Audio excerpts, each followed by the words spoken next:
Universidad Nacional Autónoma de México, la Secretaría de Cultura del Gobierno de México, el Gobierno de la Ciudad de México a través de su Secretaría de Cultura y el Colegio de San Ildefonso les dan la más cordial bienvenida al conversatorio Muralismo y Zapatismo, en compañía de la investigadora Cristina Híjar, el muralista Digno Hodge y el poeta Eduardo Vázquez Martín.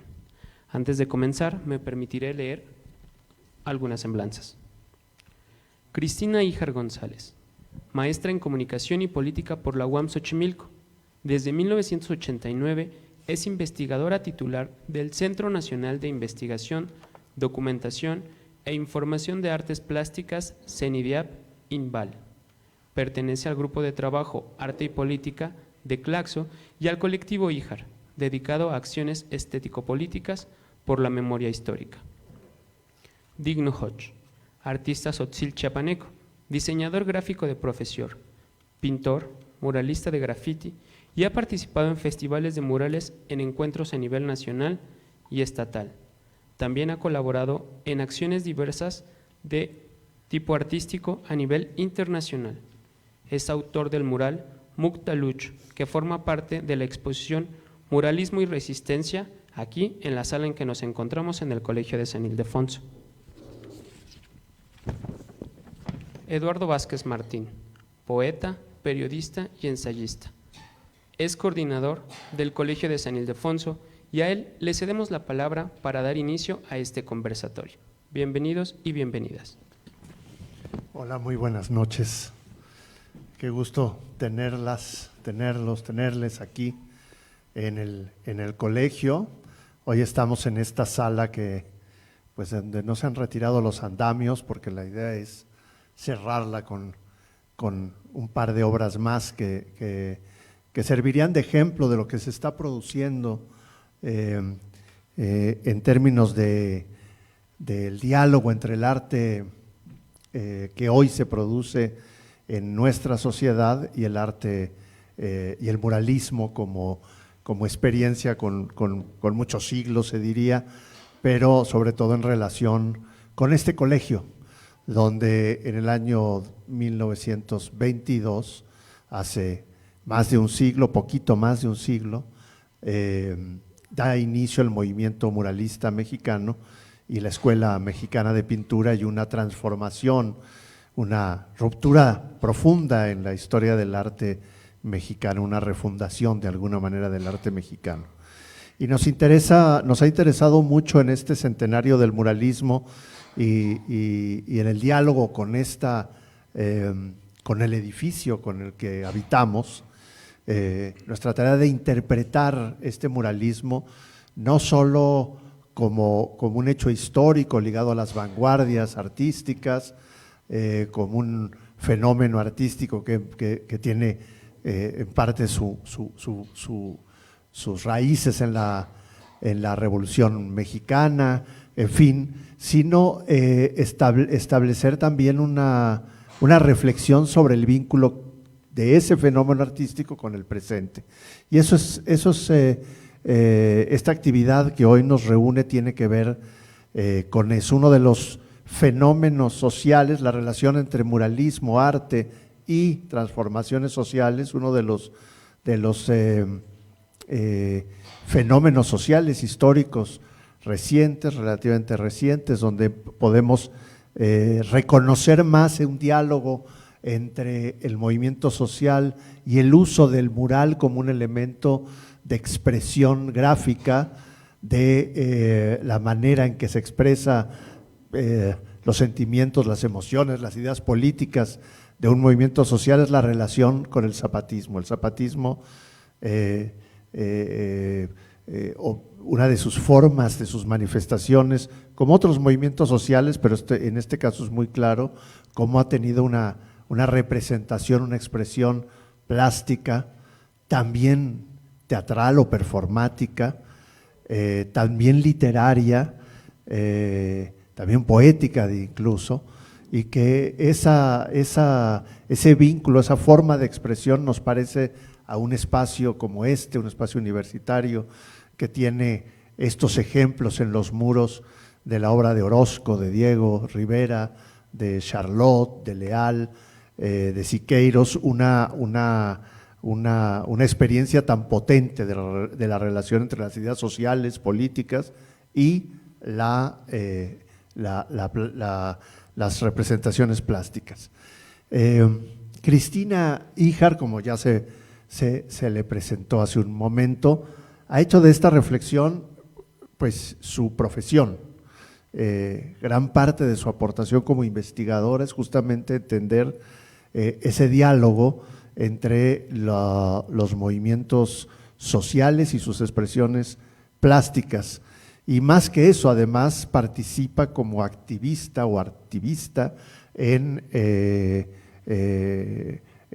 proponer, impulsar acciones de tipo artístico con repercusiones político-sociales. Y por lo tanto nos parece un referente fundamental para entender este fenómeno.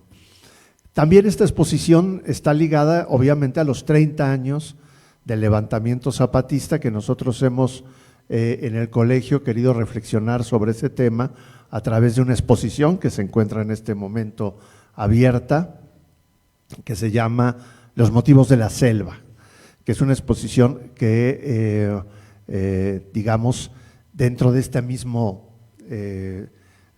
lógica de ideas, establece muy claramente el vínculo entre el movimiento indígena, la historia indígena rebelde de Chiapas y un arte fundamental a partir del finales del 19 y principios del 20 a la fecha, que es la fotografía. Chiapas ha sido un espacio antropológico, social, natural, cultural, muy fotografiado, y el zapatismo, el movimiento que estalla en el 94, que tiene raíces obviamente muy anteriores, es uno de los movimientos más fotografiados en la historia social y política de México. Hay quien dice que es, después de la revolución, el movimiento social más fotografiado. Entonces, digamos que en este mismo piso, para no irnos más lejos, está la exposición de los motivos de la selva, con fotografías de muchísimos fotógrafos actuales y hasta de mediados del siglo pasado.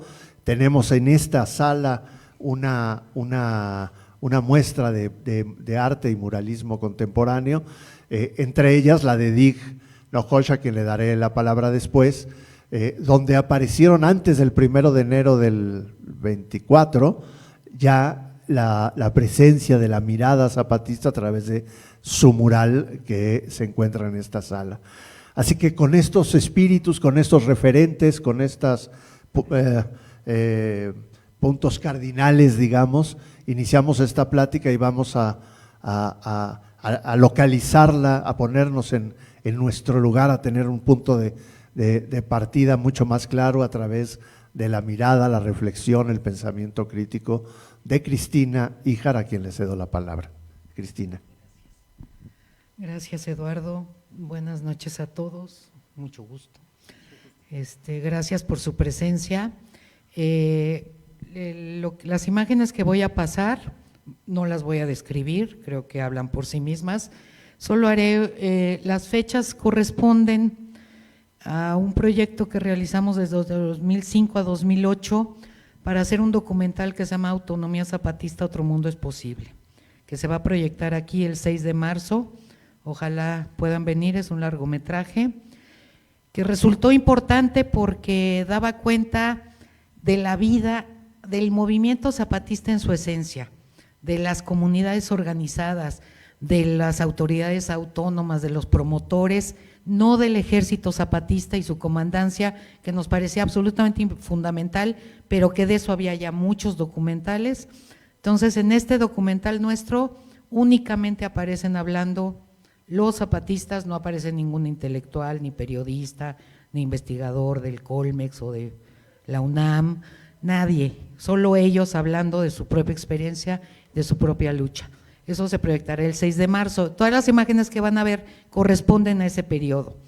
Entonces había 5 caracoles, ahora hay 17 y seguramente muchísimos más murales, pero brindarán una especie de marco visual a lo que aquí vamos a hablar, que tiene que ver también con a lo que hacía referencia Eduardo, de los murales que están afuera de esta sala, del muralismo histórico, por así decirlo, que no es tan lejano en sus propósitos. Ellos se plantearon desde el manifiesto del Sindicato de Obreros Técnicos, Pintores, Escultores, llevar a cabo una lucha social y estético-educativa. No están lejanos del propósito de lo que vamos a trabajar. Siqueiros mismo, con el impulso constante de colectivos, de talleres, de promover esto del trabajo colectivo y sobre todo de lo que impulsó en Los Ángeles y que él denominó un arte emocionado. Creo que todo eso tiene que ver con lo que vamos a hablar hoy. Bueno, traigo un acordeón para no perderme mucho. Lo primero que quisiera señalar es que toda esta producción visual, en especial esta producción visual, pero como ya hacía referencia Eduardo, también los bordados, las canciones, el teatro, el performance, la literatura, todo lo que han hecho en términos de expresión creativa es posible gracias a un alzamiento armado. Eso no lo podemos perder de vista, porque eso sería, bueno, quitarle todo el mérito que tiene ese 1 de enero de 1994, que hoy conmemoramos con mucha alegría por sus 30 años. Esto, claro, por supuesto, detonó un proceso lleno de creatividad, había que entrarle de otro modo a la política, a la transformación social, en el entendido de que los movimientos sociales no solo movilizan recursos de la cultura, sino también los crean. Y creo que los zapatistas en eso son ejemplares, en todo lo que movilizaron, en todo lo que nos compartieron desde los primeros comunicados, en donde advertimos ya un ejercicio de imaginación, con toda esta inclusión de personajes ficticios, con las formas retóricas que usaba el entonces vocero durante mucho tiempo, el subcomandante insurgente Marcos, los recursos retóricos, las metáforas, todo esto que nos recuerda también en otros movimientos sociales tan importantes, como por ejemplo la Revolución Popular Sandinista, con todo el cancionero que propuso Carlos Mejía Godoy, que acompañó toda la revolución incluso antes del triunfo, o los murales de la Unidad Popular chilenas. O sea, es esa creación de recursos culturales que conllevan los movimientos sociales. Esto también tenemos que tener presente que hay que atender, no hacer análisis aislados de todo esto, sino atender el discurso total, los comunicados, los propósitos, los saberes, la cosmovisión que nos comparten, las enseñanzas, los saberes, todo esto que permea el discurso total de los zapatistas y que en un primer momento tenía que significarse. Y eso hicieron muchos trabajadores del arte y la cultura y artistas, que no son lo mismo siempre, al retomar toda esta propuesta conceptual, toda esta propuesta política para significarla.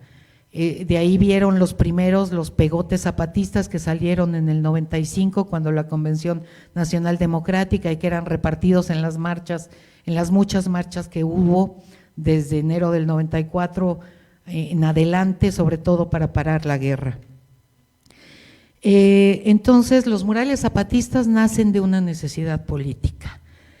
En un primer momento, pues como medios de expresión, pero también de agitación y propaganda de su movimiento. Había que plasmar en imágenes, en signos visuales, toda la propuesta que ellos tenían. También tuvieron un papel fundamental en la territorialización. Recordemos que ellos también reordenaron el territorio, reterritorializaron, fundaron nuevas regiones. De ahí nacieron los caracoles en el 2003, las juntas de buen gobierno, y entonces había que señalizar el territorio. Entonces se torna en una práctica artística que es acción social y es planteamiento político. Tienen un carácter comunitario, siempre se desarrollan en comunidad, tienen una motivación colectiva y responden a una agenda política. Esto de un sujeto histórico colectivo, de una identidad colectiva que estaban naciendo desde ese momento y aún desde mucho antes, si pensamos que el EZLN se funda en 1983, o sea, 10 años antes del alzamiento. Es muy importante también en cuenta, como una de sus características, el lugar de enunciación de quienes realizan estos murales. Un lugar de enunciación popular, no como calificativo, porque generalmente lo popular se usa como un calificativo que señala ese resto, ¿no? Que no es lo serio, pues, no es lo académico, no es lo que se aprende en la escuela, sino es eso que hacen pues los artesanos y demás, ¿no? Aquí no, aquí es un sustantivo que caracteriza el lugar de enunciación de un movimiento armado, vuelvo a decir, que pretende cambiar no solo las condiciones materiales objetivas en las que viven las comunidades, muy difíciles, que no las voy a describir porque todos las conocemos, pero sobre todo, no solo cambiar las condiciones materiales, sino también erigir una nueva subjetividad. Y para eso es necesario todos los recursos. No basta el rollo, no basta el texto, no basta la proclama, sino había que meterse por todos los resquicios posibles a través de las narraciones, de la poesía y de los signos visuales, por supuesto.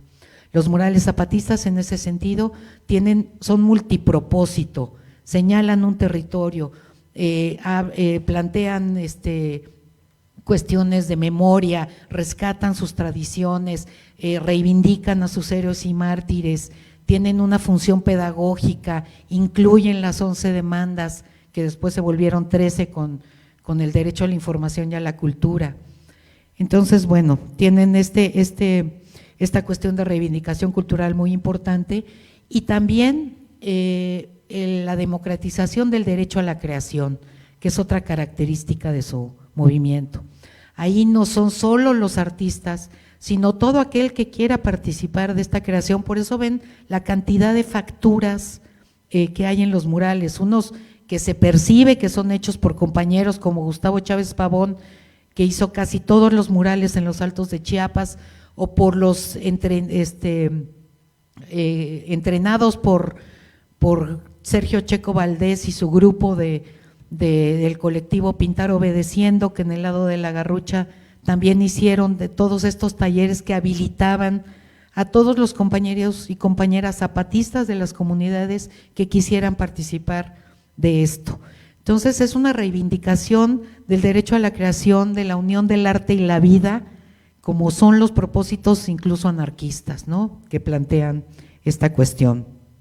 Entonces hay muchos muralismos presentes en Chiapas, como decía, hay de los colectivos solidarios, nacionales e internacionales, que llegaban y todos con autorización de la Junta de Buen Gobierno decidían pintar, decorar la clínica, el auditorio, la escuela, el centro social, pero siempre con el acuerdo de la comunidad y las autoridades autónomas del lugar.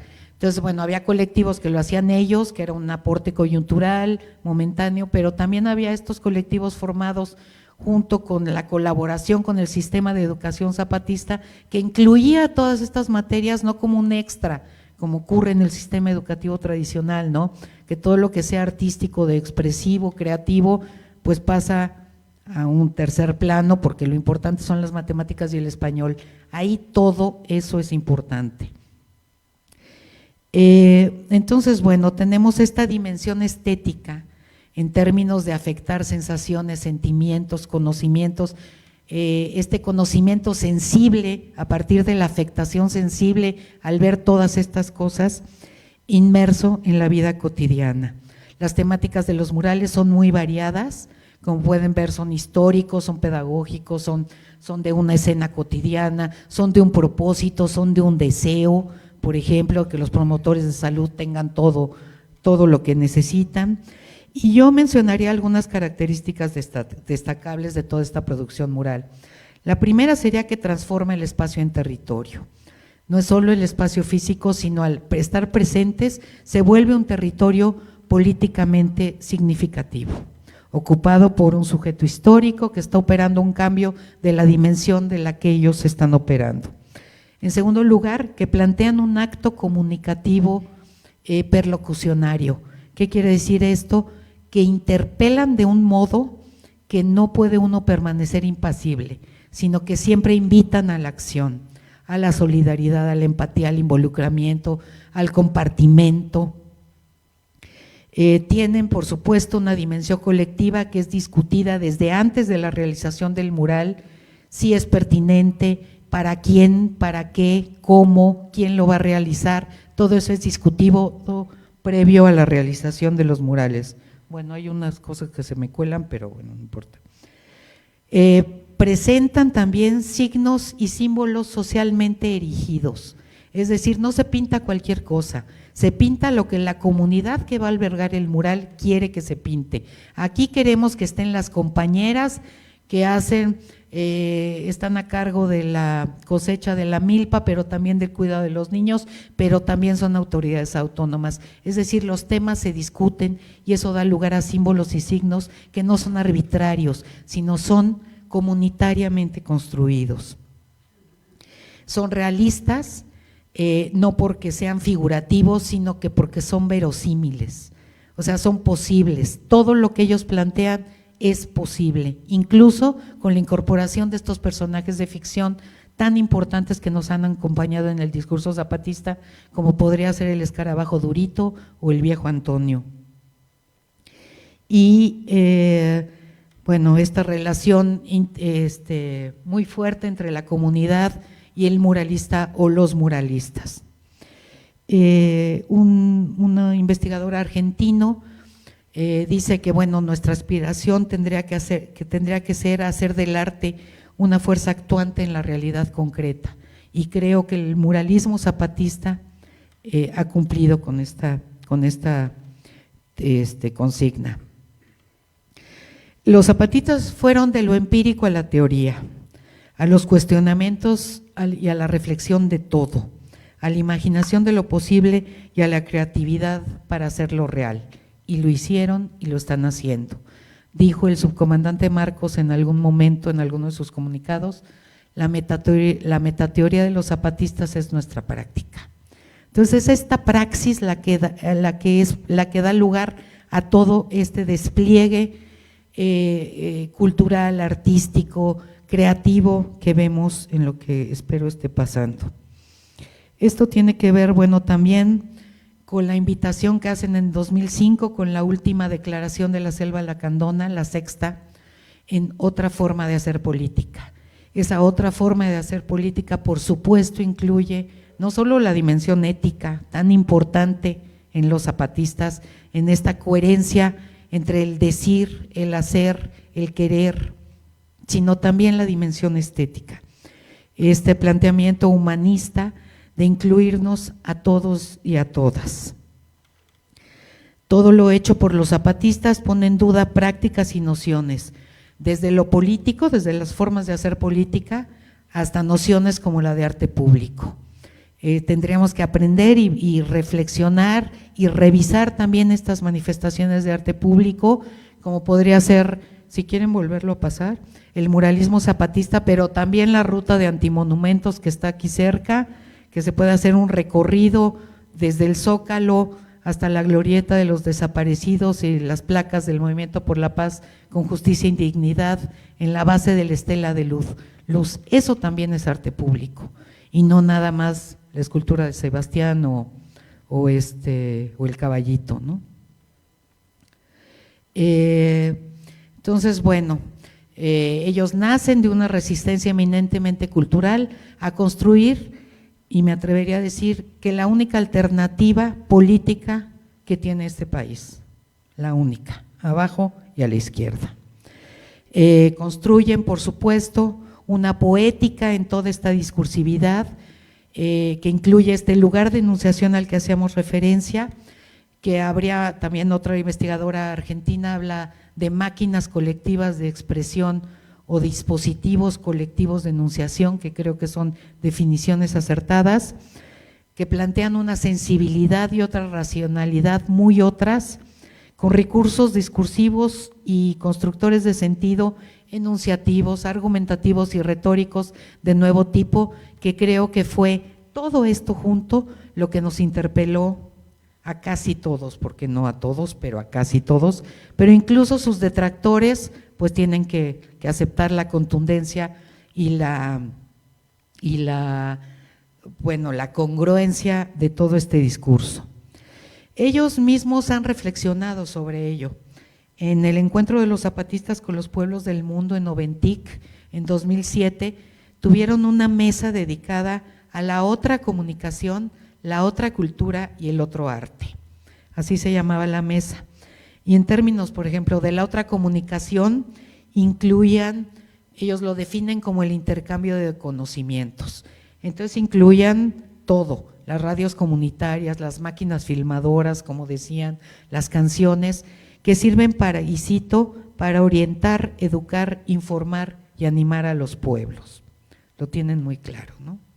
Respecto al otro arte, ellos dicen, y cito, como parte del trabajo de los pueblos zapatistas, es aprender a imaginar cosas nuevas. Es la expresión de nuestros pensamientos. El arte es saber construir nuestras experiencias. Entonces, bueno, tienen muy claro los propósitos de estas formas de expresión artística, de estos recursos artísticos, siempre en función de la vida. Y bueno, no incluyen solo, hacen referencia a los murales en esa mesa y a las pinturas y todo, pero no solo eso, incluyen por ejemplo los juguetes que hacen los niños, el arte de cocinar, los objetos de barro, todo eso está incluido en esta concepción de lo artístico. Y respecto a los murales, dicen que son muy importantes, ya que son otra forma de expresar o contar nuestra historia. Yo tuve oportunidad, bueno, mientras fotografiaba todo esto y mientras conviví con ellos, mientras hacíamos este documental durante 3 años, en realidad la única vez que me dijeron que un mural no les gustaba fue uno realizado por un colectivo español absolutamente abstracto, con unas figuras incluso, no sé, como en blanco y negro, que estaba en Poló, en San Pedro Poló, y no, ese no les gustaba, pero no se atrevían a borrarlo. Tenían esa cuestión de, bueno, vinieron los compañeros españoles, se solidarizaron, pero incluso en esta mesa del otro arte ellos dicen, antes los pintores hacían lo que ellos querían, ahora no, ahora nosotros decimos que pinten, ¿no? Que creo que, bueno, tienen todo el derecho de hacerlo. Entonces, finalmente, y para concluir, creo que los murales zapatistas forman parte de este patrimonio cultural, colectivo, de raíz popular, nacido desde otro lado, que es nuestra obligación preservar, cuidar, difundir y aprender de sus formas de realización. Es también un testimonio, no solo de un tiempo histórico, sino de los modos y las formas de decir en ese tiempo histórico. Esto servirá para informarnos e informarles a las futuras generaciones qué aconteció desde los años 90 en México, pero también servirá para ver cómo nos representábamos, qué maneras de solución plástica había en el espacio, en fin. Y son también vehículos de la memoria, que es muy importante esto.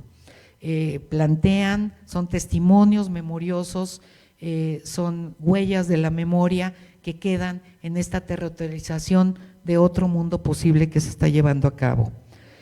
Todo esto, por supuesto, al margen del Estado, lo cual los separa de empeños como los muralistas de aquí, que pues sí, aportaron muchísimo y súper fregoncísimos y todos lo que le valoramos a la experiencia, pero que siempre tenían esta relación con el Estado en términos de patrocinio, de exigencia, demás. Acá no es el caso, ellos están al margen del Estado y todos estos empeños los realizan por su cuenta. Entonces hablamos pues de un sujeto histórico autonómico construido en el proceso de lucha, no dado por anticipado, sino que ellos se han constituido así desde el 83 que se crea el Ejército Zapatista, todos los años de preparación hasta el alzamiento en el 1 de enero de 1994 y hasta la fecha. Esto incluye todo su movimiento, todo lo que hacen, incluye todas las formas de lucha, y la lucha por los signos y por los símbolos, por las prácticas murales, por el otro arte, como ellos lo llaman, está por supuesto incluido. Y concluiré con un llamado, pues a estar alertas, porque la situación no está fácil en Chiapas.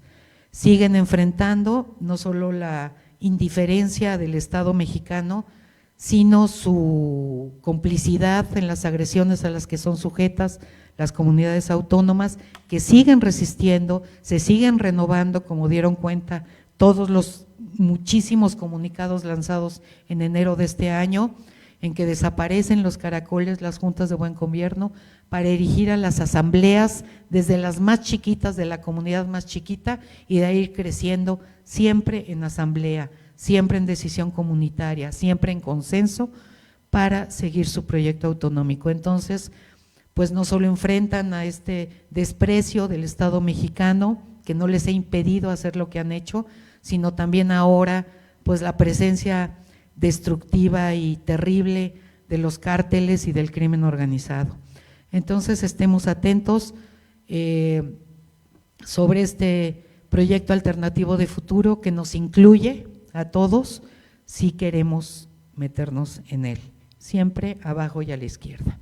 Muchas gracias.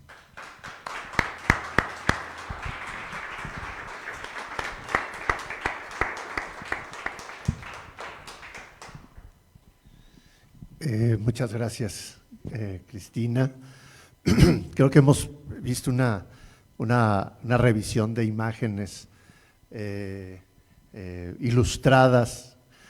Voy a cambiar el orden, las imágenes ilustradas por la voz de Cristina, que nos han servido para ponerle palabras y entender este fenómeno, pero también pienso que lo que hemos visto en estas imágenes fundamentalmente es hasta los años 2008. Pensaba en estos fenómenos que también ya están sucediendo o son parte del mismo proceso, por ejemplo en el arte mural también que se dio en el movimiento de Cherán, cuando expulsan a los talamontes, toman el control del territorio y comienzan a experimentar unos proyectos de autonomía, nace también un poderoso movimiento mural que con el paso del tiempo ha abierto la puerta también al nacimiento de vocaciones específicamente artísticas. Pienso en Giovanni Fabián, en los hermanos Guaroco, que siendo parte de ese movimiento social, entran en diálogo, pues digamos, con el arte de su época, con la discusión que se da en ese espacio relativamente autónomo que siempre también es el arte. Y digo esto pensando en Digno Hosh, que hoy nos acompaña, Tzotzil, que forma parte de esa generación. No sé de qué edad tenías tú en el 94. 4 o 5 años, ¿no? Es decir, ha habido un cambio generacional, ¿no? Y eso es un asunto bien interesante, cómo se ha renovado y ha generado también su propia comunidad intelectual, artística, crítica, sus propios pensadores, sus propias filosofías, su propia reflexión política. Y si uno, bueno, eso me pasa a mí, que observo el mural de Dig y encuentro que hay un vínculo con lo que acabamos de ver, pero también es otra cosa. Y esa otra cosa es lo que me gustaría que abordara Dig ahora, esa reflexión tras esa larga experiencia, esa larga experiencia cultural de en la que has crecido, en la que has vivido, y cómo te encuentras hoy frente a tus propias manifestaciones estéticas. Hola, buenas noches. Bueno, antes que nada, quisiera como que agradecer siempre al espacio, a San Ildefonso, por este tipo de temáticas que la verdad siempre es muy importante profundizar más, ¿no? Y bueno, yo siento que los compañeros y las compañeras zapatistas a la par crearon un movimiento muralístico, ¿no? Y que las nuevas generaciones lo hemos ido viendo conforme su lucha ha ido avanzando, ¿no? Quizás la generación de mis amigos y compañeros, quizás no estuvimos en ese momento ahí, ¿no? Pero mis padres o mis tíos, algunos fueron parte también del movimiento, y bueno, ellos también te cuentan historias de cómo era todo, cómo se movía todo en San Cristóbal o en Chiapas. Pero bueno, a lo que voy es que yo creo que ellos crearon un movimiento de mural, ¿no? Como aquí se creó, como los grandes maestros del muralismo aquí, como lo ha dicho Cris, que son como institucionales o eran como patrocinados, ¿no? También. Y el movimiento muralístico que surgió en las comunidades rebeldes y zapatistas, pues siento que surgió de una manera a partir de todos los conflictos, ¿no? De todas las luchas que venían,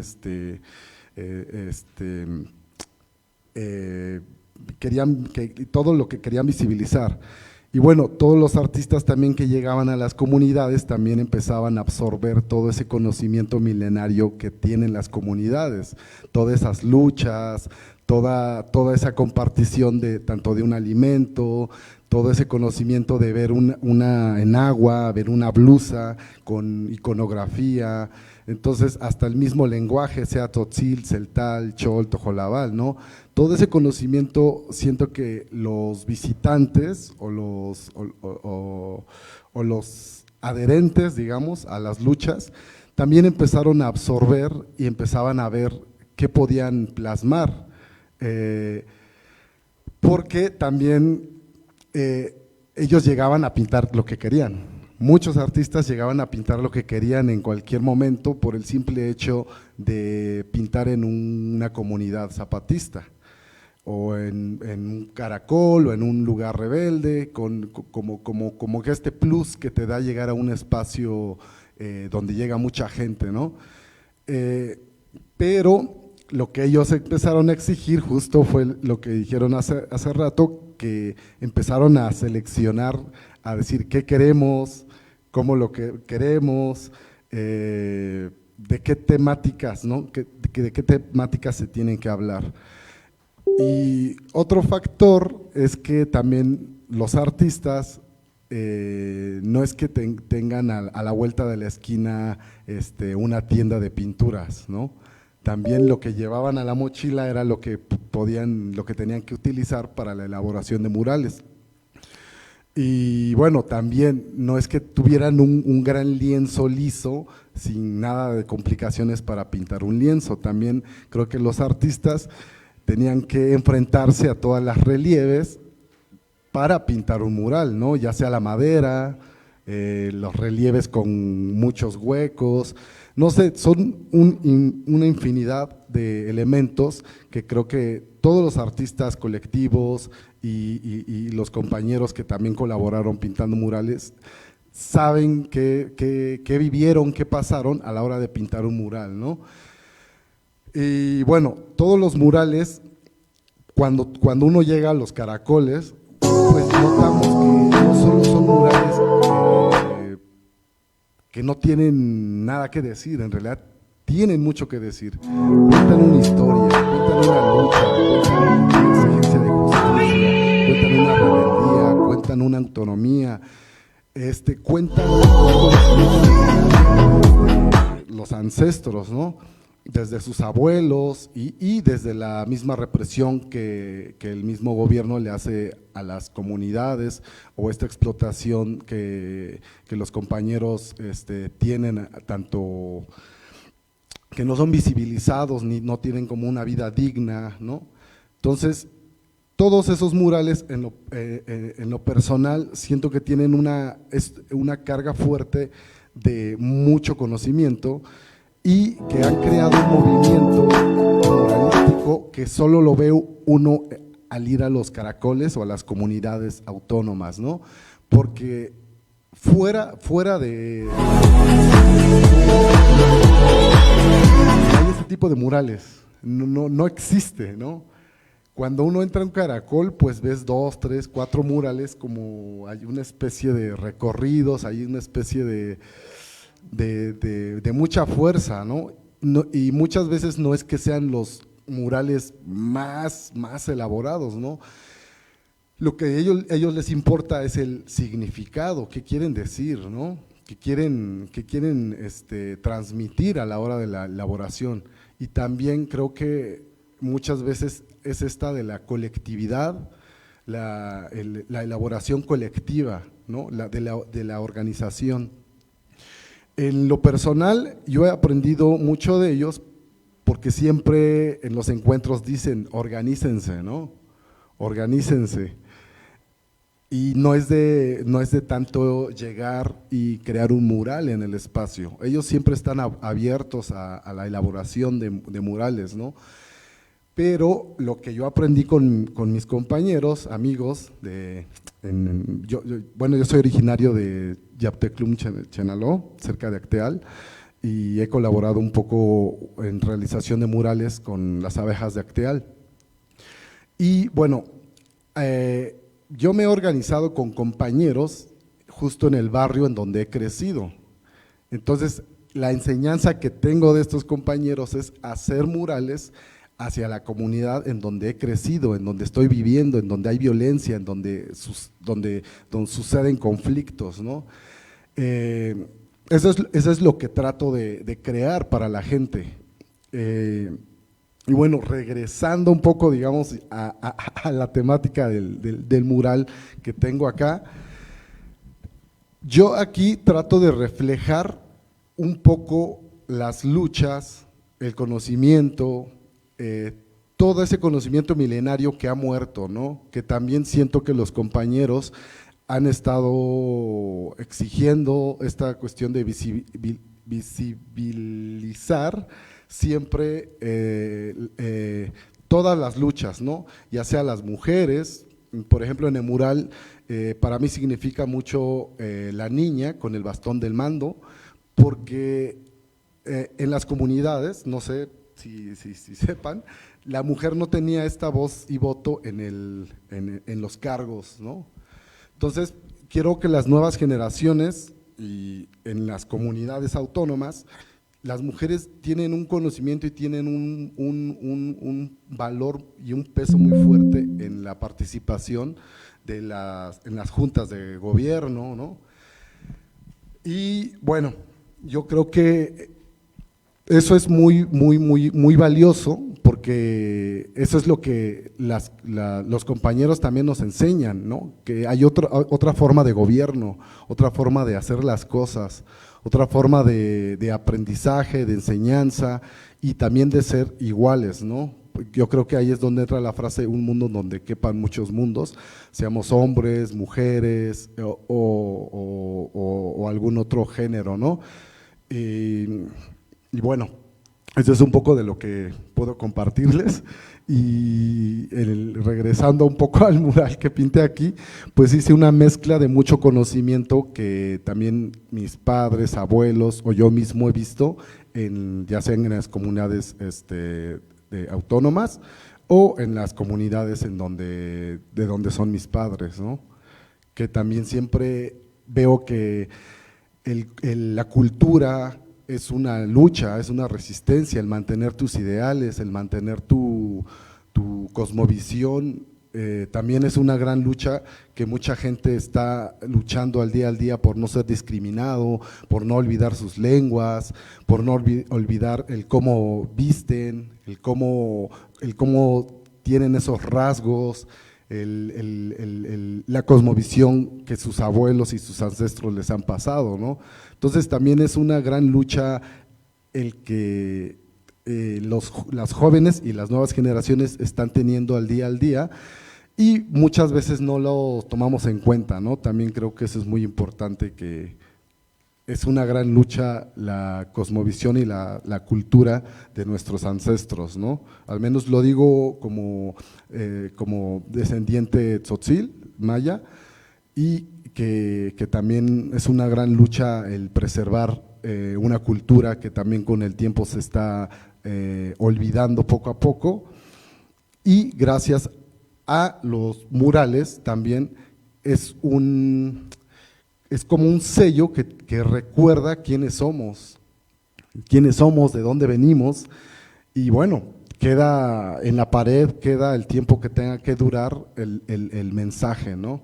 Entonces yo quiero finalizar con que nuestros compañeros han pintado muchos murales con mucho mensaje muy fuerte y tendremos que ver bien los murales, ahí llegar al espacio, llegar a los caracoles, a integrarnos con los compañeros y analizar todo el lenguaje, todo lo que sucede en ese espacio, ¿no? Porque una cosa es ver las fotografías y otra cosa es estar en el mismo espacio. Yo creo que los que hemos estado ahí cerca se siente una energía diferente y es un chip totalmente diferente a lo que muchas veces nos pintan, ¿no? Así ¿cómo decir? Como que se llena uno de mucha rabia que el mundo es desigual, ¿no? Y al estar en las comunidades te das cuenta, abres como que te quitas una venda de los ojos y te das cuenta que muchas comunidades, muchos pueblos están muy enojados porque el mundo es muy desigual, ¿no? Y hay mucha injusticia. Bueno, gracias.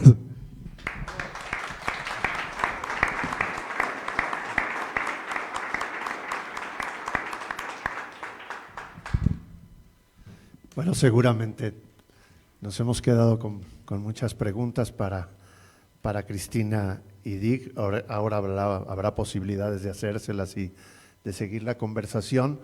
Yo quería aprovechar para mostrarles una serie de materiales.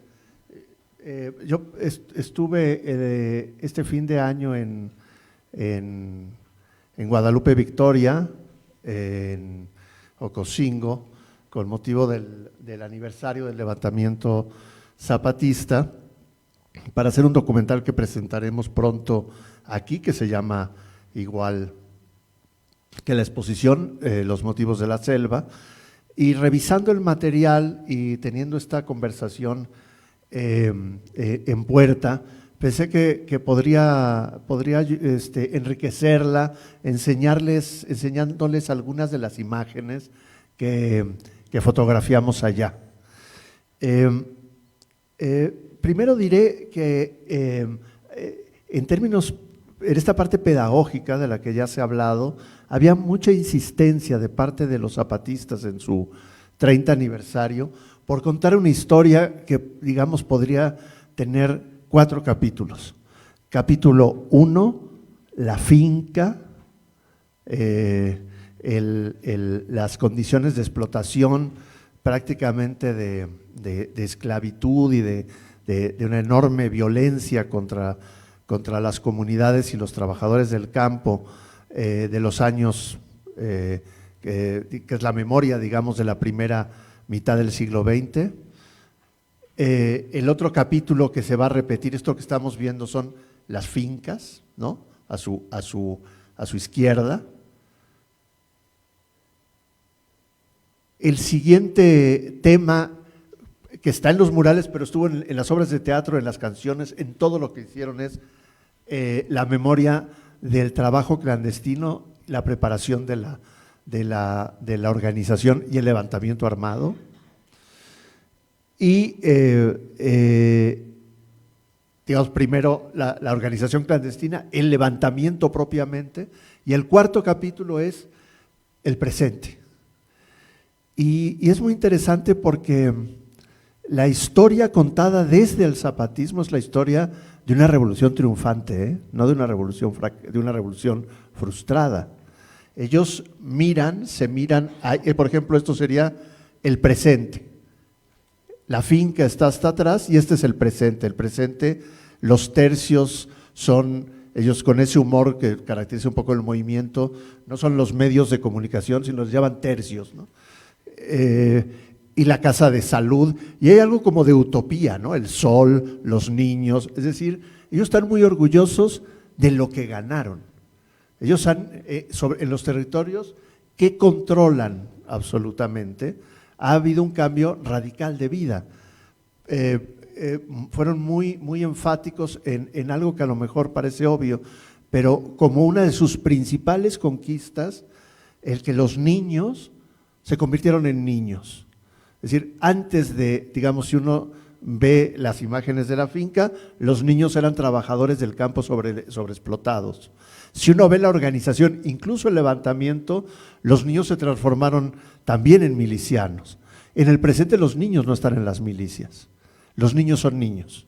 Juegan, aprenden, van a la escuela, tienen servicios de salud, andan en bicicleta, etcétera. Es decir, están mostrando como un camino que ellos siguieron tiene resultados profundamente favorables para sus comunidades, ¿no? Y volvemos, ¿no? Vamos a ver ese relato una y otra vez, maltrato en la finca. Si podemos ir un poquito más adelante, ¿no? La huida de la finca. Y la casa de salud y trabajo en común, que es la palabra que no termina de decirse aquí, ¿no? Ahí está, trabajo en común. Todos estos son mantas colgadas en el camino y a la entrada al Caracol para la celebración del 30 aniversario. Entonces, ahí podemos ver la tienda de raya, el mundo de la finca, pero aquí ya ha asomado el mundo, digamos, del capitalismo industrial, ¿no? Es decir, el otro tema era, que está muy presente, es la crítica a la modernidad tal como la tenemos, ¿no? Con estas imágenes pues de los malos gobiernos, de los opresores, de los extractivistas, etcétera, ¿no? La finca. Pero claro, todos estos trabajos han sido hechos por… hay más archivos, ¿verdad? Son 11, los juntaste en uno solo, están todas las fotos que había. Bueno, hay muchas más porque esto lo estará en el documental, pero lo que es evidente es que todos estos trabajos son trabajos también de memoria y pedagogía, es decir, los trabajos de las obras de teatro que se presentaron, los performances, las acciones teatrales, el mural, cuentan la misma historia. ¿Y quién la cuentan? Jóvenes y niños. Es decir, hay un trabajo de aprendizaje de un discurso pedagógico transmitido a través de volver a contar el relato en diferentes soportes. Y hay un discurso también hacia quienes los visitábamos, quienes íbamos en este caso, para contarnos ese relato. Me decía una persona muy sabia de Chiapas, que se llama Jorge Santiago, que es un teólogo y que parte del equipo de don Samuel Ruiz del Tatic. Él fundó el Museo Tatic en San Cristóbal.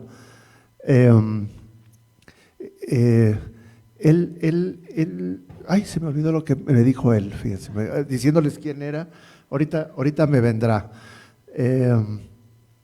Pero bueno, que claro, me decía, bueno, yo le decía, pero ¿cuál es el territorio que controlan? ¿No? Porque si uno va entrando, nosotros entramos en coche desde Tabasco, ¿no? Se da cuenta que uno va pasando una zona, primero, ríos humanos en sentido contrario que van hacia el norte, muchos de ellos de afrodescendientes, haitianos, hondureños, que vienen desde Brasil, cubanos, venezolanos, ¿no? La Guardia Nacional y la inmigración en retenes sucesivos, uno tras otro parando los camiones. Una enorme presencia del huachicol, ¿no? Los pueblos que tienen los bidones de gasolina expuestos, las campañas políticas de los partidos ocupando el espacio. Si uno entra al territorio zapatista, lo primero que se da cuenta es que eso desaparece. No hay ni retenes, ni huachicol, ni partidos políticos, ni presencia del gobierno. Yo les decía, pero claro, también hay que decir que hay un gran espacio mixto, es decir, cientos de comunidades donde hay 15, 20 familias zapatistas, otras que son adventistas, otras que son militan en algún partido político, otras que están más bien solo ligadas a la Iglesia Católica y que son, digamos, ligadas al obispado muy de la teología de la liberación, pero hay una enorme diversidad política conviviendo. Cuando uno llega al territorio ocupado políticamente y militarmente por el EZLN, esa condición cambia. Y a mí me preguntaba, ¿cuánto territorio es así? Me decían, ¿tú piensas que Chiapas más o menos equivale a 3 veces El Salvador, la República del Salvador? En Chiapas cabría 3 veces El Salvador. El territorio más o menos que controla el EZLN sería una tercera parte, no la más poblada, pero una tercera parte. De manera que también para que metamos en una cierta dimensión qué significa ese espacio donde están experimentando otras formas de gobierno y de vida de las que ellos se sienten orgullosos. Ese espacio donde esa revolución triunfó. No triunfó la idea de cambiar el país, pero sí cambiaron parte de sus territorios, no todos, parte de sus territorios, ¿no? Y entonces el mensaje también es muy potente, es miren cómo se puede hacer, porque si uno pasa una frontera, se encuentra, a lo mejor se puede encontrar con un cártel, puede encontrarse con esta realidad, cártel, crimen organizado, huachicol, tráfico de personas. Entonces saben que ya los cárteles, su principal fuente económica ya no es el narcotráfico, es el tráfico de personas. De manera que la lucha por el territorio en Chiapas es esa muerte, porque es el tráfico de personas que después de la pandemia se multiplicó en nuestro país por 20, por 30, por 40 veces. Estamos en el momento más alto de flujo migratorio y de refugiados hacia el norte. Entonces los zapatistas están en medio de esa realidad, no están al margen.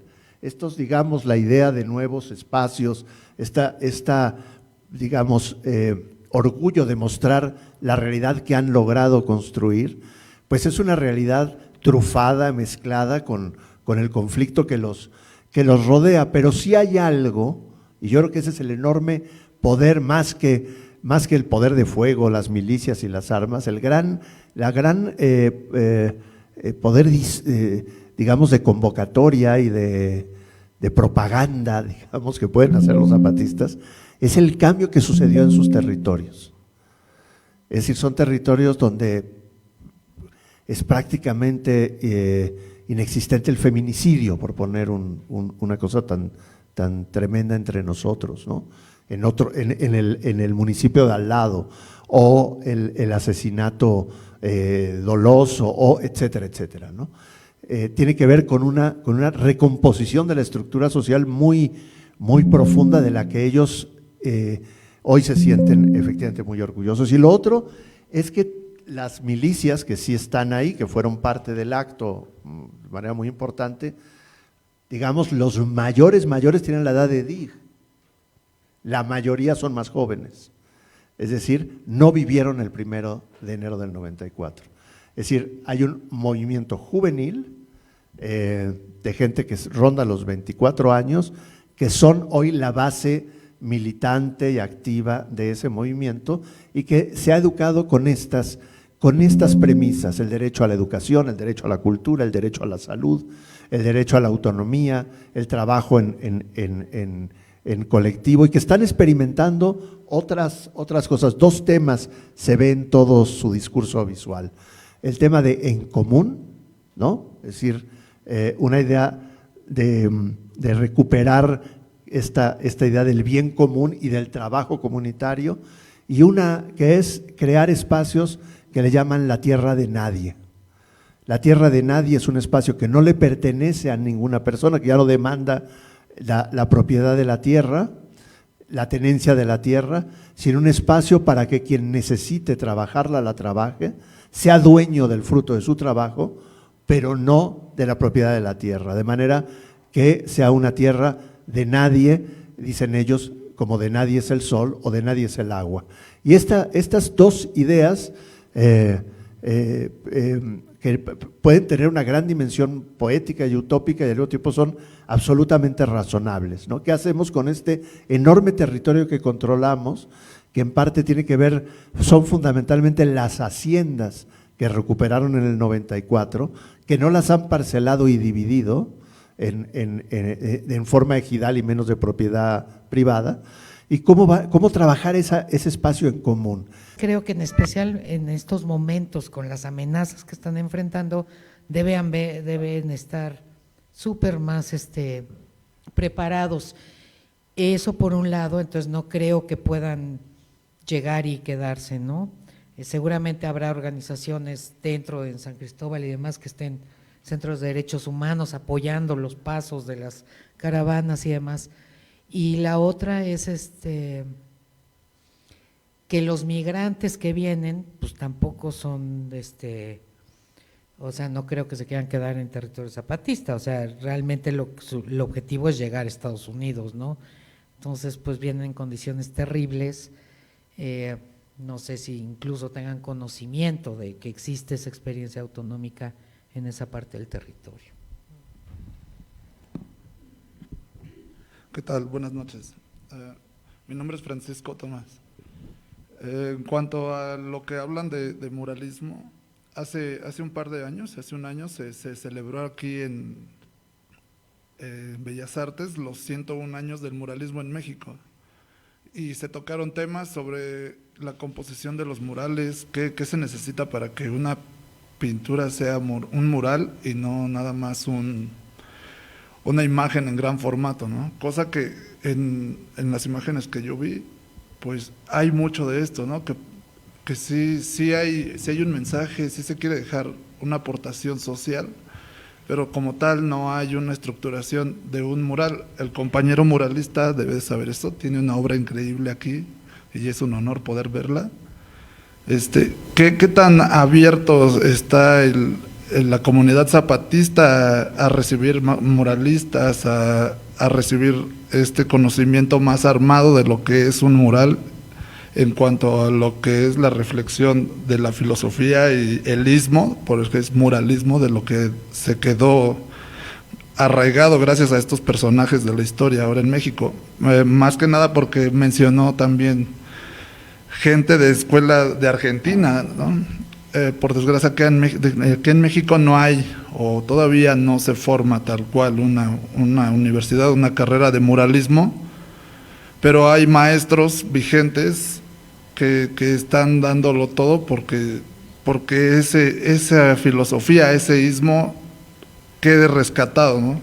Lejos de que pues podamos seguir compartiéndolo, que podamos seguir haciéndolo de forma social, comunitaria, pero que sea ideas bien estructuradas, que no se queden solamente en el pasar del tiempo y se vuelvan piezas efímeras. Bueno,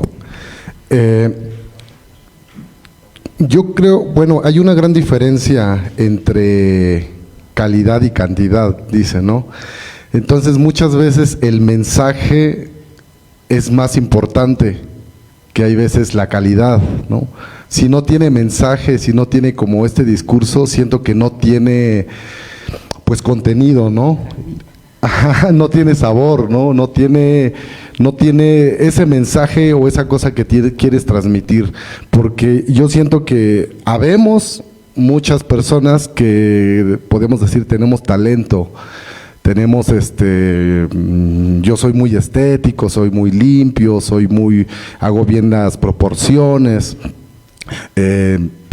pero puede que carezcamos de mensaje, y yo creo que ese es el punto. A diferencia de muchas personas que de repente pintamos rostros por querer pintar un rostro, por querer aprender a hacer bien los rostros. No es lo mismo pintar un rostro de tu abuelo que pintar un rostro de cualquier abuelo, ¿no? Obvio que el de tu abuelo tiene un simbolismo y un significado más fuerte, y tiene una historia, esa historia que tú sabes, ¿no? Que hizo tu abuelo, todas las historias que te cuenta o te ha contado, digamos. Y el punto es que tiene que tener contenido, ¿no? Muchas veces no importa la calidad, la estética, ¿no? Que tiene que quedar bien proporcionado. Siento que el mensaje es lo más importante, y bueno, siempre va a estar peleado la academia con el ser un artista independiente.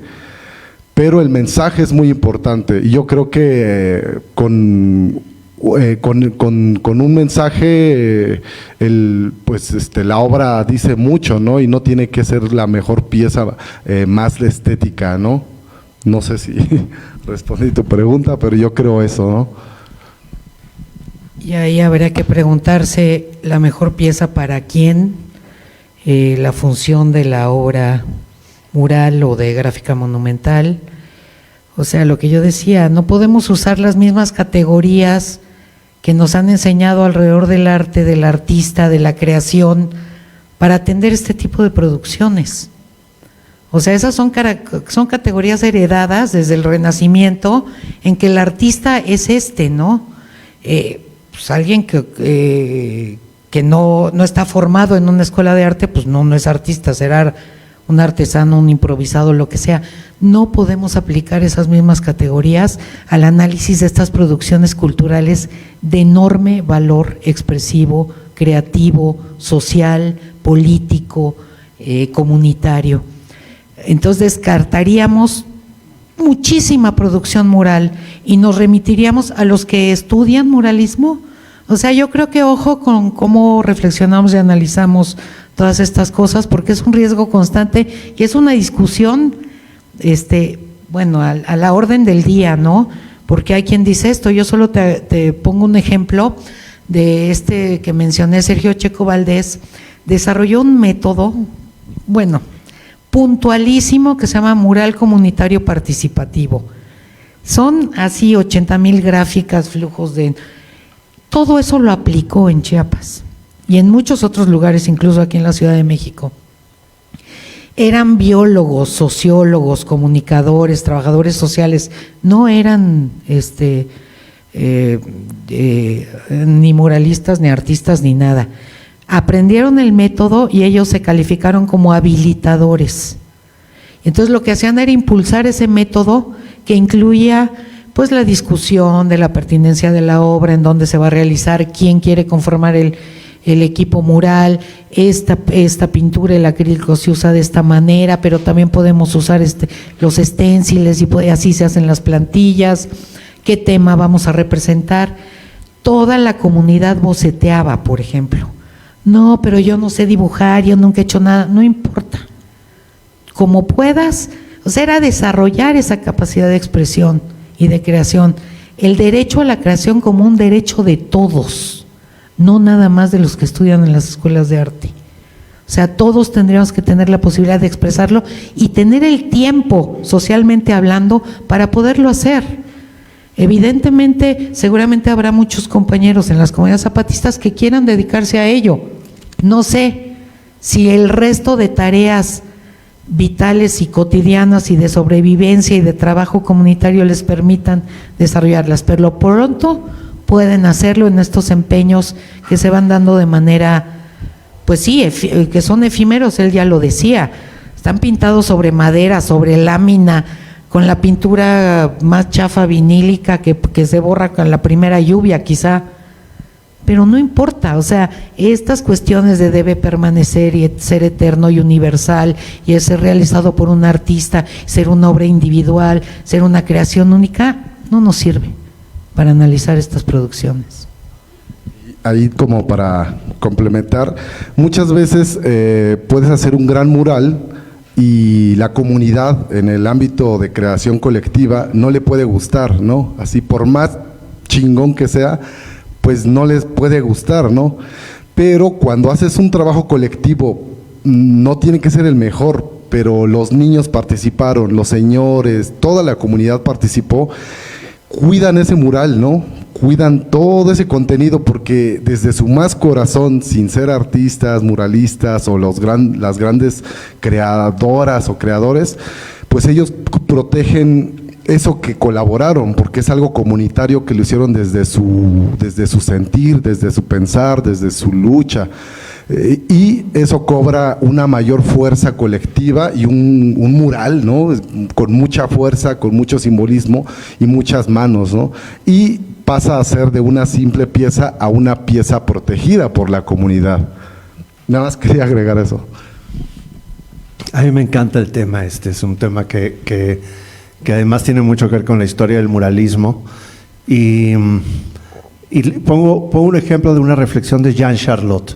Jean Charlotte es el autor de la masacre del Templo Mayor, que está aquí en la escalera principal. Y Jean Charlotte escribió un libro que se llama El Renacimiento de la pintura mexicana, o el Renacimiento del arte mexicano. Y él decía que el muralismo tenía 3 orígenes.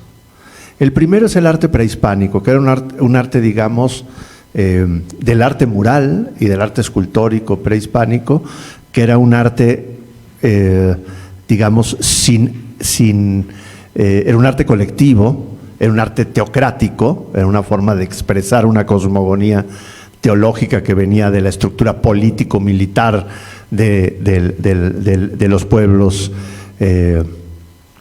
prehispánicos.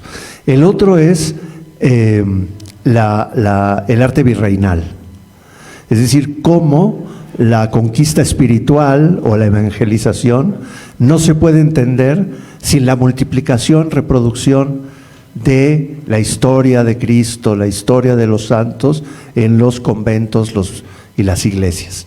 Esa enorme capacidad de evangelización que se hizo a través del arte.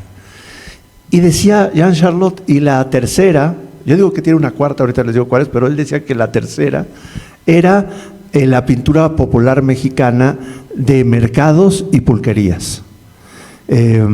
En aquel entonces no existía el rotulismo, la fotografía, es decir, toda carnicería, verdulería, pulquería, la manera en que se anunciaba era con una pintura, y esa pintura la hacían los pintores populares. Y había una enorme variedad. Decía Jean Charlotte, hay que reflexionar porque las mejores pulquerías tienen los mejores murales.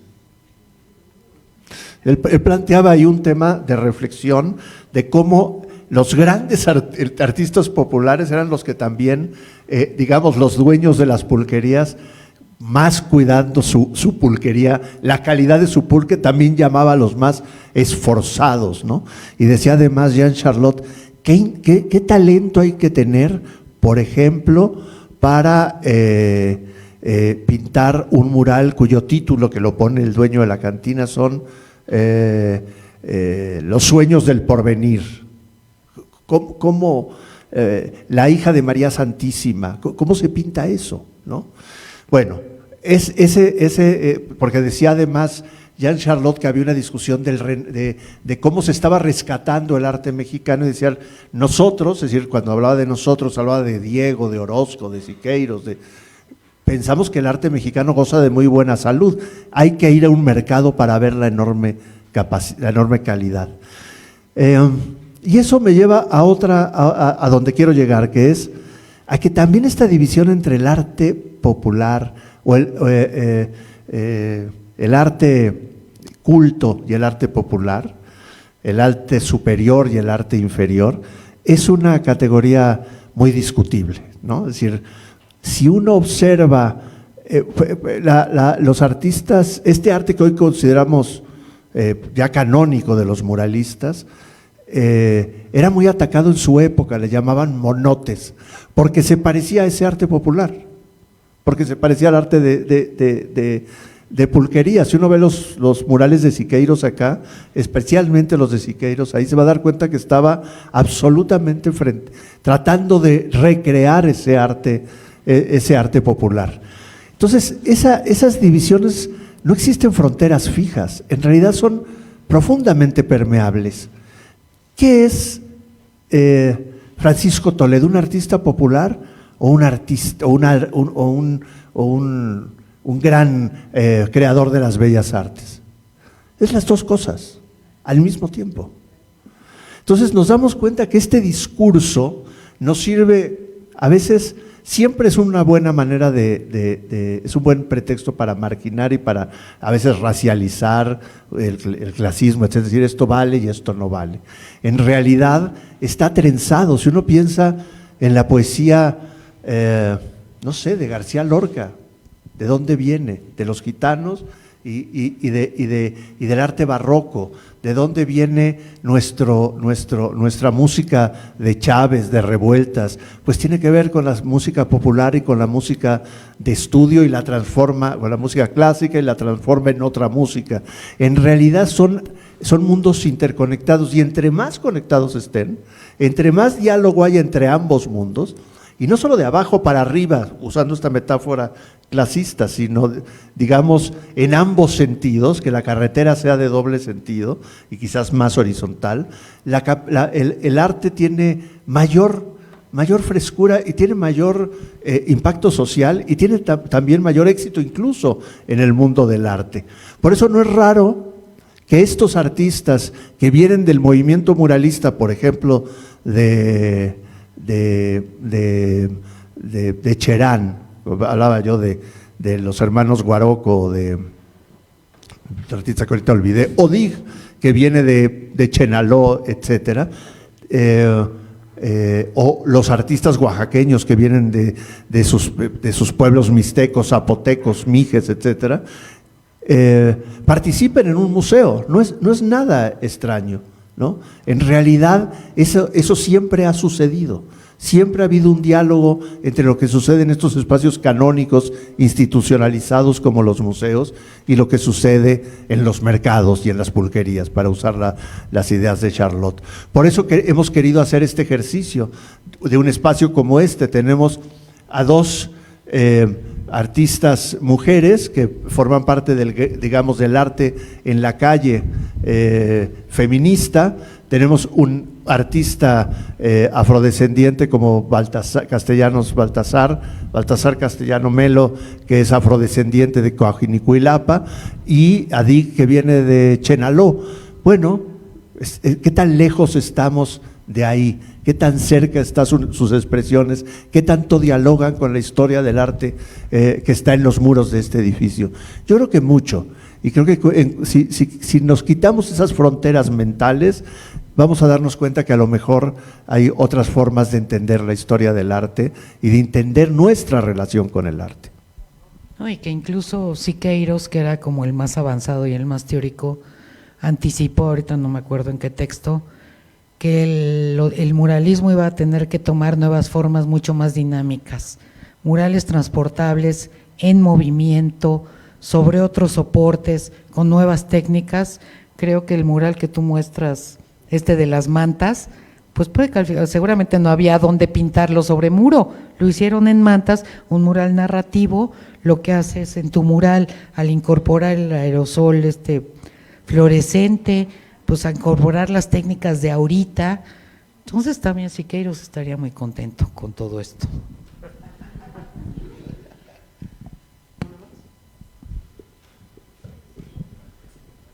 Buenas noches. Yo quería comentar algo con respecto a lo que pregunta aquí al compañero,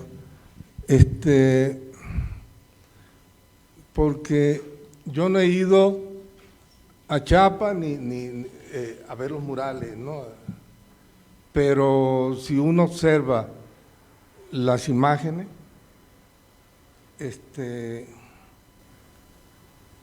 uno no puede comparar, o mejor dicho, uno no debe comparar esa realidad que se está viviendo y que en el cual están participando varias gente del pueblo, ¿no? Entonces es una obra colectiva. Entonces creo que no sería conveniente compararlo contra un mural académico, ¿no? Que está realizado de acuerdo a las ideas de conceptos de lo factual, ¿no? Que si estás viendo proporción, si estás viendo perspectiva, si estás viendo el punto áureo. No, aquí estamos viendo la idea que están desarrollando sobre su propia problemática, ¿no? Que están valorando justamente lo que están sintiendo y lo que están sufriendo y que están participando. Entonces es algo mucho más visceral, mucho más, está dentro de la emoción. O sea, es justamente su propia realidad que están presentando y proyectando. Es muy diferente. Entonces, comparar eso es como no valorar el desastre que están viviendo, ¿no? Entonces, es como comentaban, el problema que se vive con los materiales, ¿verdad? El tipo de pintura, si es si lo más simple, lo más sencillo, entonces no, creo que no es comparable. Bueno, también la intención de mi comentario no era comparar, más bien, no sé si recuerden la pregunta que yo les hice, que era que si estaban abiertas las puertas para generar un muralismo más estructurado.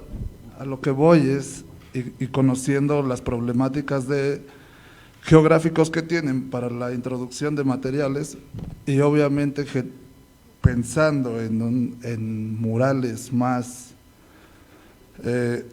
pues no improvisados, pero sí que puedan utilizarse materiales reciclados, maderas, arcillas, este tipo de cosas que también hacen, exacto, que generan, que tienen unas técnicas diferentes, pueden ser más perdurables. Igualmente, pues lo efímero también es bien bello, ¿no? Queda obvio, pero justo, ¿no? O sea, como yo mencioné, el compañero tiene un mural aquí bien hecho, bien armado, y si él ya ha estado en ese lugar o en esos lugares, él sabe si estas posibilidades de empezar a armar murales, pues así, con un poquito más de estructura, un poquito más de lo que es la historia, la monumentalidad, la explicación de cómo tiene que ser la narrativa, justamente si agregar textos o no, para no solamente dejarlos como tanto en el aire, la imaginación, si es académico o no es académico,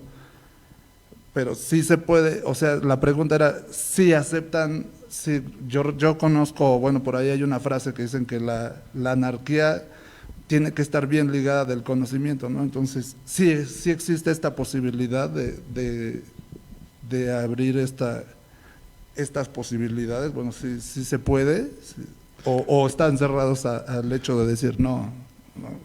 Sí se puede, siempre están abiertos. Quizás hace falta más como el ¿cómo se llama? No sé si las personas que quieran hacerse o tomarse más el tiempo, ¿no? O llevar todo ese equipo para realización de un mural más elaborado, pero siento que le quitaría la magia del espacio, porque uno llegaría a imponer y no a colaborar y compartir, ¿no?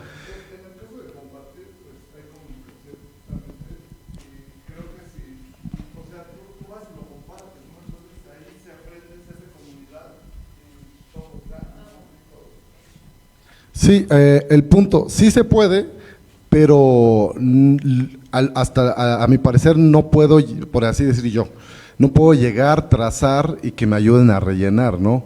Porque sería mi pieza, ya no sería una pieza de colectiva y ellos ya no harían su toque, pues, esa esencia que justo solo que cada persona de los que colaboran al crear un mural tiene.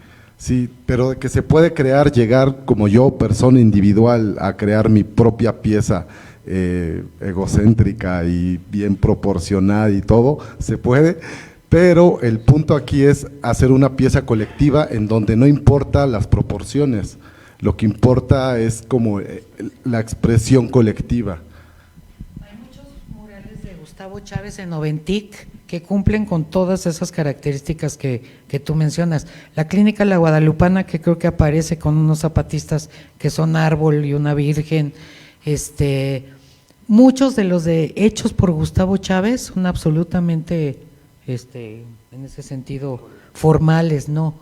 En ese sentido de formalidad que él, incluso como fueron realizados por él, con colaboradores, él se encarga de darles mantenimiento. Bueno, hasta hace tiempo se encargaba, por ejemplo, de irles a darle otra pasada a la Guadalupana, murales además muy emblemáticos, sobre todo en la primera etapa de los 90s.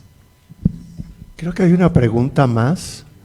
Hacemos una última, porque como siempre estos temas son inagotables, ¿no? Entonces no vamos a dar por terminada la conversación. Tú estabas pidiendo, ¿no? A ver, déjame ir aquí. Y hay dos preguntas. ¿Les parece bien? ¿Las podemos hacer juntas? Eso. Ay, disculpen, se extendió un poquito el tema, como dices, es inagotable este tema. Soy Moisés Morales, mucho gusto, muchas gracias por darme aquí el espacio y el micrófono. Mi pregunta sí es muy concreta. ¿Creen que sea pertinente, necesario, reproducir, reinterpretar estos murales en nuestros espacios urbanos? Y claro, obviamente siempre teniendo presente la no apropiación de estos estilos de arte. ¿Creen ustedes que sería pertinente que en nuestros espacios urbanos, ¿no? Aquí como en la Ciudad de México, yo que soy del Estado de México, empezar a hacer también este tipo de murales con las técnicas necesarias, no necesariamente así, ya sea graffiti, pintura? ¿Creen que sea pertinente?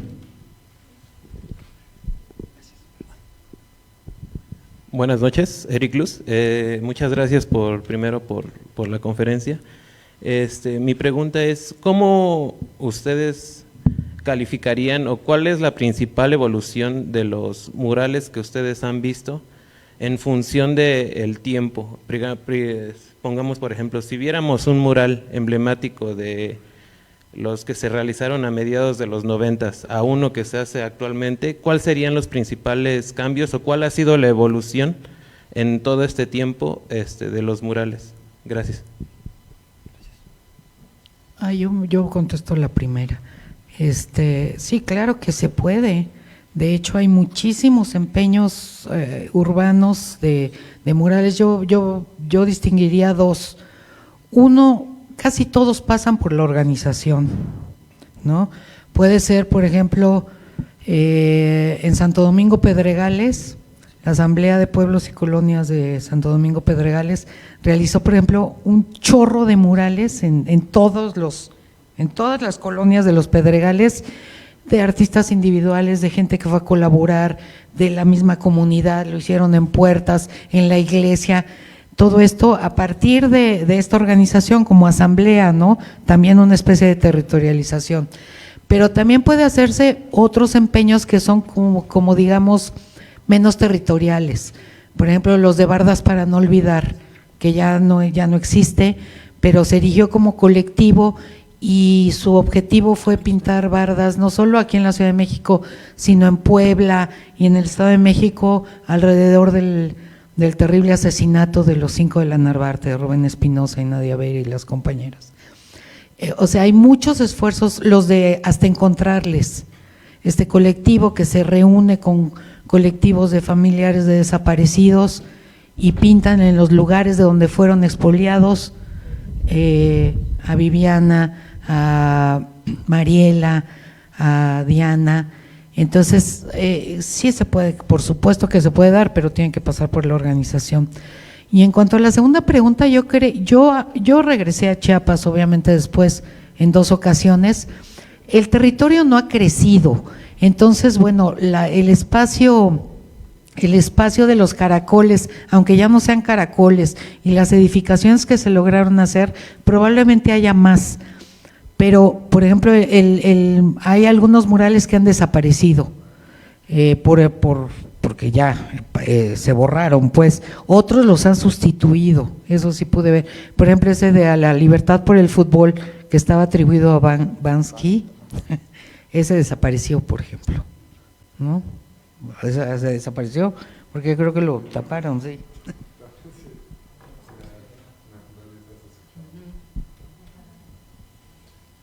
Bueno, pues yo diría que ninguna cultura es estática.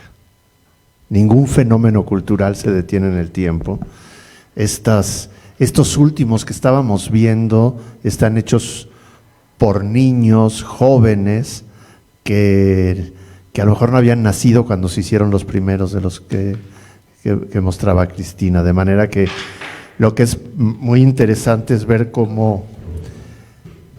Bueno, a mí me encanta la idea de que este territorio político, social, se transforme también en un enorme museo. La idea de ir a recorrer este espacio como una galería que va contando una historia de una evolución, reflexión en torno a su realidad, por ejemplo, si uno ve, por ejemplo, este baile, me encanta bueno, ya se fue, ¿no? Pero es muy diferente a las imágenes bélicas, todos armados con pasamontaña. También esa idea también está evolucionando. Hay cosas que les interesa que a lo mejor no pintaban entonces, como que les encanta bailar, ¿no?